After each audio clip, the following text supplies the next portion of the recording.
किसी ने कहा, कई साल पुरानी बात, 2011 की बात, हमसे किसी ने कहा कि तुलसीदास जी ने विनय पत्रिका में सबके लिए लिखा, गाय के लिए कुछ नहीं लिखा, और अपने साहित्य में गाय के लिए कोई बहुत ज्यादा कुछ नहीं लिखा। हमने कहा चलो कोई बात नहीं। तो सवेरे भोर में सत्संग होता था 5 बजे। प्रथम गो नवरात्रि जब 2011 में हुआ, भोर का सत्संग था वो। हमने ठाकुर जी से कहा, अर्जी लगाई, चांडक जी, ठाकुर जी से हमने अर्जी लगाई, भाई ऐसी ऐसी बात लोग कह रहे हैं, ऐसा तो संभव नहीं गोस्वामी जी कुछ ना कहें। तो अब कुछ बिल्कुल विचार नहीं था हमारे मन में, कुछ नहीं, हमारे खुद समाधान नहीं था। हम सवेरे गए तो ऐसे ही बोलना है, 1-1.5 घंटा बोलना है, तो कुछ एकाध कोई पद ले लेंगे और उसके ऊपर कुछ चर्चा करेंगे। तो जैसे ही नेत्र मूंद करके विनय पत्रिका जी को सिर से लगा के जैसे ही खोली, खोलते ही और कामधेनु कलिका से मैंने कहा आ गई गौ माता है। और फिर इतना अद्भुत प्रवचन, एक स्थल की भी महिमा होती है, समय की महिमा होती है, अद्भुत प्रवचन हुआ। और जब क्रमशः विनय पत्रिका का हमने स्मरण किया, प्रवचन किया, उस समय भी इस पद की हम लोग चर्चा कर चुके हैं। तो ये भाई सनातन धर्म का मूल है गाय। मूल संरक्षित रहेगा तो सब कुछ संरक्षित रहेगा। देखो, गाय की रक्षा से विप्रत्व की रक्षा होगी, ब्राह्मणत्व की रक्षा गाय से होगी। गाय के नष्ट होने से ब्राह्मणत्व नष्ट होगा, विप्रत्व के नष्ट होने से वेद नष्ट होगा, वेद के नाश से सदाचार का नाश हो जाएगा, सदाचार के नाश से दुराचारी पुरुष पैदा हो जाएंगे और नारियों का सतीत्व नष्ट हो जाएगा, सती नारियां नहीं रहेंगी। अब फिर सत्यवादी, धर्मशील, लोभ रहित पुरुष वो कहाँ से आएंगे? इसलिए सबका मूल गाय है। जो शास्त्रों में लिखा है ना, गोभिर विप्रैश्च वेदैश्च सतीभिः सत्यवादिभिः अलुब्धैर दानशीलैश्च सत्यभिर धार्यते मही। ये 7 स्तंभों पर धरती टिकी हुई है, उन 7 में प्रधान गाय है। गाय के नष्ट होने से ब्राह्मण नष्ट, ब्राह्मण के नष्ट होने से वेद नष्ट, वेद के नष्ट होने से सदाचार नष्ट, सदाचार के नष्ट होने से दुराचारी पुरुष पैदा होंगे और फिर नारियों का सतीत्व नष्ट होगा। फिर असती नारी के गर्भ से, स्वेच्छाचारिणी स्त्री के गर्भ से धर्मशील पुरुष, सत्यवादी पुरुष, दानशील पुरुष जन्म नहीं ले सकते, फिर तो ऊट पटांग ही पैदा होंगे। तो इसलिए सबका मूल गाय है, गाय की रक्षा करनी चाहिए। एक घटना हम आपको सुनाएं, सच्ची घटना है, पर व्यक्ति और स्थल का नाम नहीं। एक इंजीनियर बन गया, एक लड़का, इंजीनियर तो जानते हैं ना, बड़ा इंजीनियर बन गया। इंजीनियर बन गया तो उसका विवाह हो गया, एक अच्छे अमीर परिवार में विवाह हो गया। अमीर आदमी की बेटी से उस इंजीनियर का विवाह हो गया। इंजीनियर का विवाह नहीं हो गया, उस नौकरी का विवाह हो गया, ऐसा समझ लो। अब वो बहुत बड़े घर की लड़की थी, और वो इंजीनियर जो था वो मध्यम वर्ग का था और पढ़ लिख करके योग्य बना बड़ा इंजीनियर हो गया। और शर्मा जी, घटना ब्राह्मण परिवार की है, कोई सेठ साहूकार परिवार की घटना नहीं है। अब वो इंजीनियर को तो अपनी ड्यूटी पे जाना पड़ा, जहां कहीं उसकी ड्यूटी थी।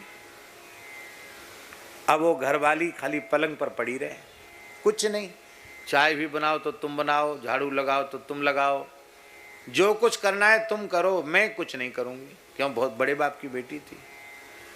सो बेचारे नौकरी में भी परेशान और घर में भी परेशान, और पैसा मिलता था तो नौकर रखे या नौकरानी रखे तो समस्या।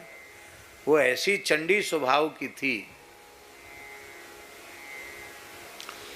कि किसी सेवक को या नौकरानी को घर में डटने ही न दे। यही बड़ी समस्या, दूसरी नौकरानी लाओ। तो परेशान हो गया। और मैं कुछ कहता हूं तो कहती मैं बीमार रहती हूं, मैं क्या करूं। तो एक अच्छे वैद्य डॉक्टर को बुलाया, बोले ये बहुत बीमार रहती हैं। बोले बीमार तो कुछ नहीं रहती है, कुछ करती नहीं है इसलिए बीमार है। कुछ करने में लग जाए, कर्म क्रियाशील हो जाए तो बीमारी नहीं रहेगी। तो उसने कहा कि क्या कराएं इससे। बोले देखो तुमको कंपनी के बड़े इंजीनियर हो, लंबी चौड़ी जगह मिली है, जगह में घर में जगह है, एक बढ़िया देसी गाय रख लो। कुछ नहीं करेगी, गौ सेवा तो कर। अरे मोरे महाराज गौ सेवा करेगी, गोबर उठाएगी ये गौ सेवा हिसाब नहीं करेगी ये। चाय तक तो बनाती नहीं, गौ सेवा क्या करेगी ये। तो डॉक्टर उनका मित्र था, उसने कहा कि फिर ऐसा करो, ये बीमार बिल्कुल नहीं है पर कुछ नहीं करती इसलिए बीमारी का नाटक करती, अब तुम नाटक करो बीमारी का। बोले ठीक है। तो उनकी सलाह हो गई और बस अब पड़ गए बीमार। बीमार थे नहीं, पड़ गए बीमार। बहुत जोर का सिर फटा जा रहा है, बड़ी बेचैनी है, घबराहट हो रही है, सीने में दर्द हो रहा है। बोले डॉक्टर को बुला। प्रसिद्ध डॉक्टर थे, घूमने जाते थे सवेरे रोज। डॉक्टर उन्हीं से अपनी पत्नी का भी बड़ा भरोसा था कि बड़े नामी गामी डॉक्टर हैं। डॉक्टर को बुलाया। बोले उनको बुलाएं। बोले हाँ मैं तो मरा जा रहा हूँ, उन्हीं को बुलाओ। डॉक्टर आए, आ करो, जीभ निकाली, आंख ऐसे करी, थोड़ा टॉर्च लगाई। डॉक्टर सब नाटक करते हैं। थोड़ा आला लगाया, थोड़ा घड़ी देख करके देखा क्या कैसे नब्ज चल रही है। फिर तुरंत चश्मा उतार के रख दिया, आला कान से रख दिया। ऐसे हुआ। घबरा गई पत्नी, क्या हुआ। बोले अब भाभी जी मैं आपसे कुछ नहीं बोल सकता, मैं कुछ नहीं कह सकता।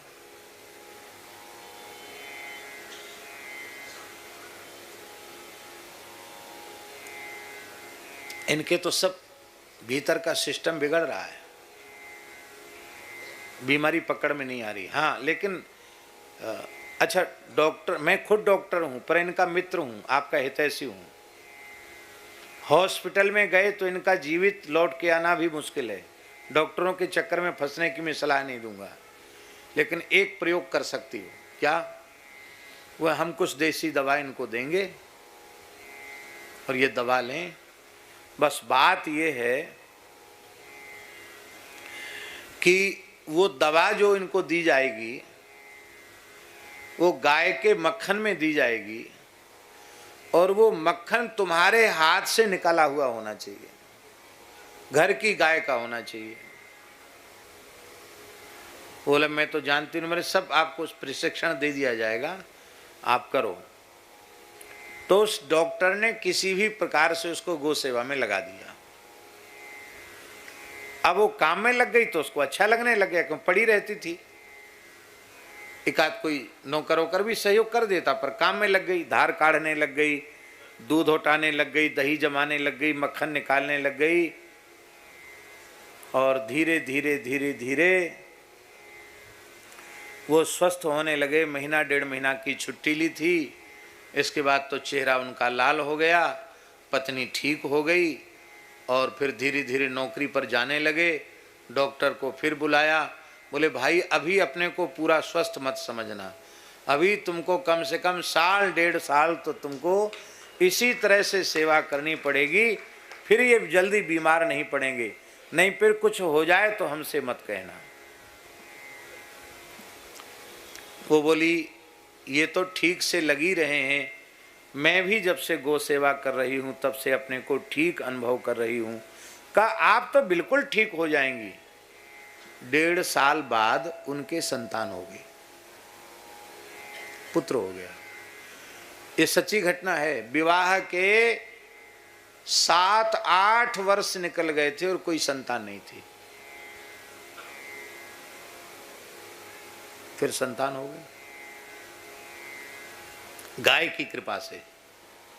संतानहीनता का एक कारण स्त्रियों के लिए अकर्मण्यता भी है, क्योंकि उनमें गर्भधारण की प्रजनन की क्षमता समाप्त हो जाती है क्रियाशीलता के अभाव में। इसलिए माताओं को अपने शरीर से श्रम अवश्य करना, केवल बौद्धिक श्रम नहीं, शारीरिक श्रम भी जरूरी है।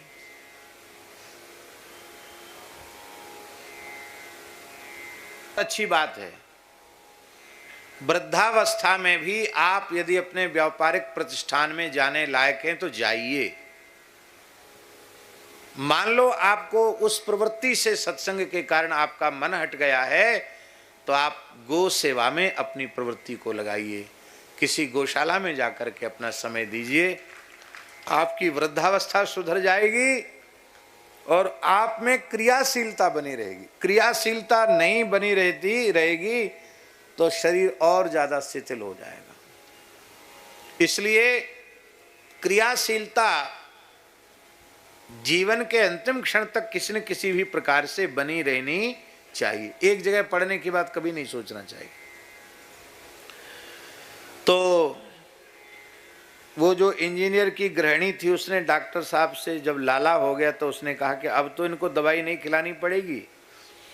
तो उसने हंसते हुए कहा कि सच्ची बात बताएं, कोई दवाई नहीं, तुम गौ सेवा करने लगी और तुम्हारी गोद भर गई, बस यही बीमारी थी और इस बीमारी का इलाज गौ सेवा से हो गया। इसलिए गौ सेवा करनी चाहिए। हाँ, अपने हाथ से गौ सेवा करनी चाहिए।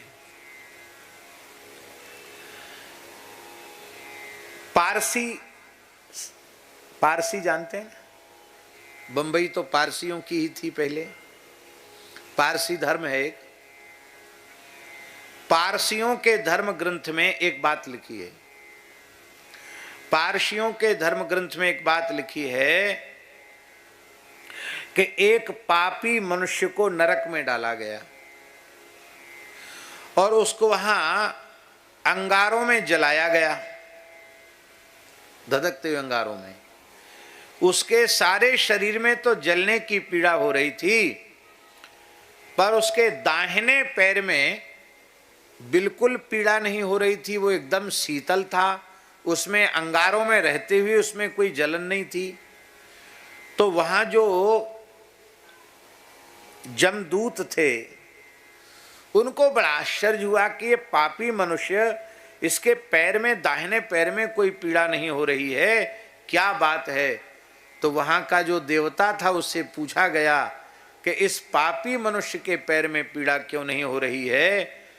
तो उन्होंने कहा ये कथाएं सब हम लोगों की ही हैं, अपने अपने ढंग से लोगों ने लिखी हैं।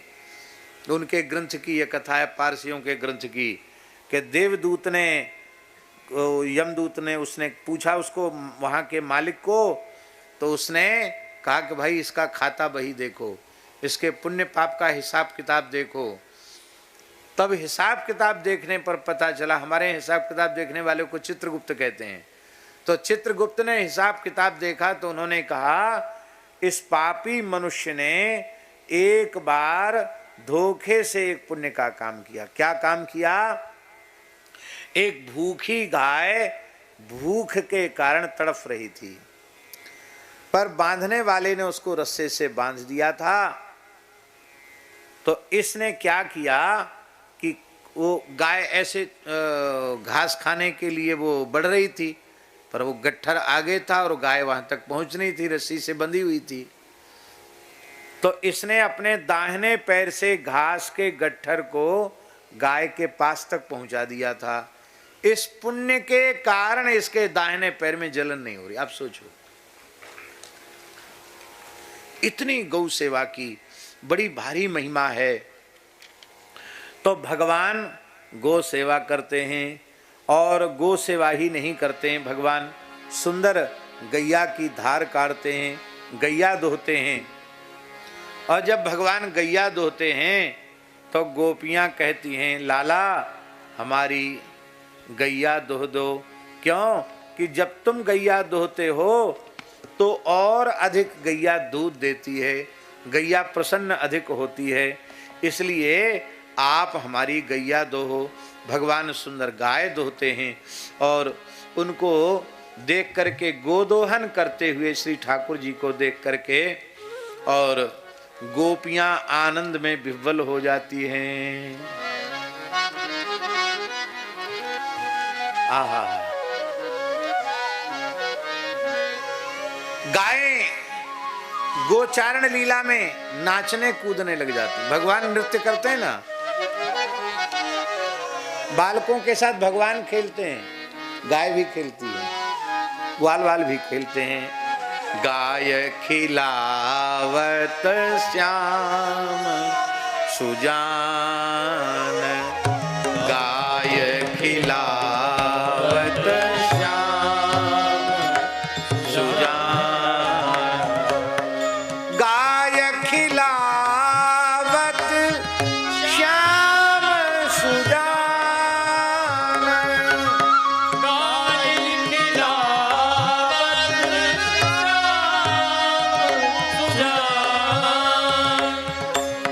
गाय खिलावत श्याम सुजान, गाय खिलावत श्याम सुजान, कूकू ग्वाल तेरी दही, कूकू ग्वाल तेरे दही, बाजत बेनु बिसान, बिसान, बाजत बेनु बिसान, गाय खिलावत श्याम सुजान, गाय खिलावत श्याम सुजान, कियो है श्रृंगार धेनु सगरीन को, कियो है श्रृंगार धेनु सगरीन को, करी कौन सके बखान, बखान करी सके कौन बखान, बिफरी फिरन पूछहि उन्नत करी, बिफर फिरनी पूछहि उन्नत। ऐसे गाय चमकती है, चमककर पूंछ ऊपर उठाती है, सींग उठाती है, फिर नाचने लग जाती है। बिफरी फिरनी पूछहि उन्नत करी, बिफरी फिरनी पूछहि उन्नत करी, करी करी सूधे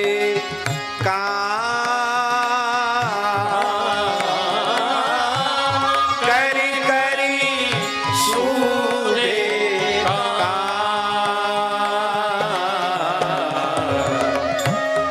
गाय खिलावत श्याम सुजान, गाय खिलावत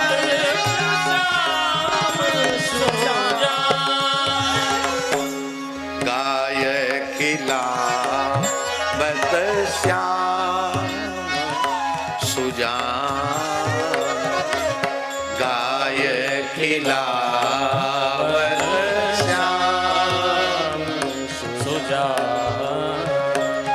बड़ा सुंदर श्रृंगार गायों का किया है।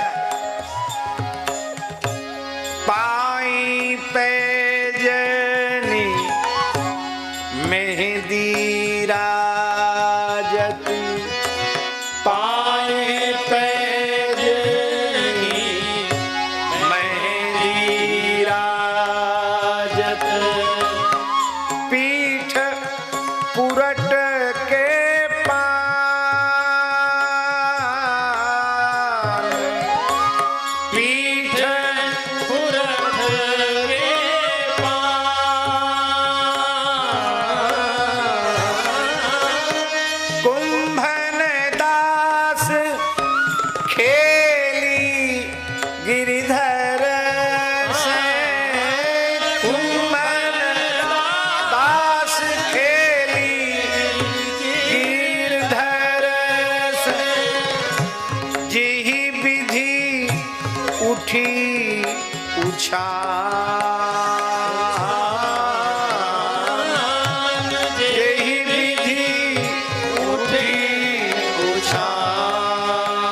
पार।